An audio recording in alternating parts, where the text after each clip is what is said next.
সবুজ ধানক্ষেত ঘেরা এক ছোট গ্রামে থাকত একজন সৎ কৃষক। তার নাম রবি। প্রতিদিন ভোরে রবি তার কুড়েঘর থেকে বের হয়ে ধানক্ষেতে কাজ করতে যেত।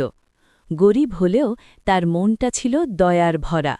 রবির ঘরের পাশে একটি আম গাছ ছিল। সেই গাছে থাকত এক বুদ্ধিমান শালিক পাখি।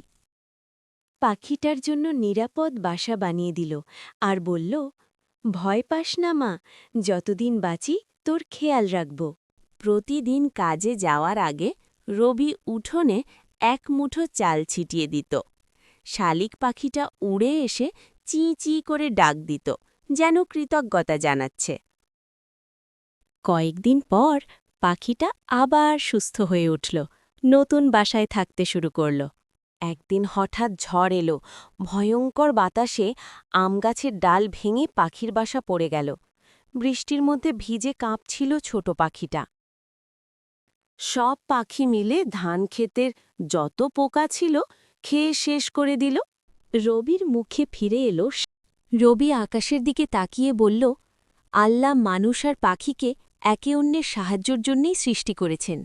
শালিক পাখিটা কৃষককে সান্ত্বনা দিয়ে বলল, তুমি কোনো চিন্তা করো না, দেখি আমি কিছু করতে পারি কিনা। ফসল কাটার দিন রবি প্রথম মুঠো ধান শালিক পাখির জন্য রেখে দিল। শালিক পাখিটা আনন্দের ডানা ঝাপটাতে লাগল।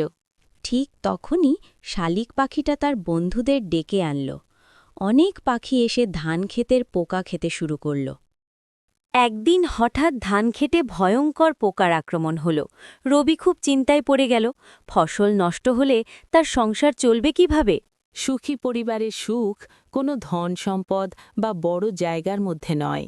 তাদের সুখ আসে একে অপরের প্রতি যত্ন, ভালোবাসা, হাসি আর একসাথে কাটানো ছোট ছোট মুহূর্ত থেকে।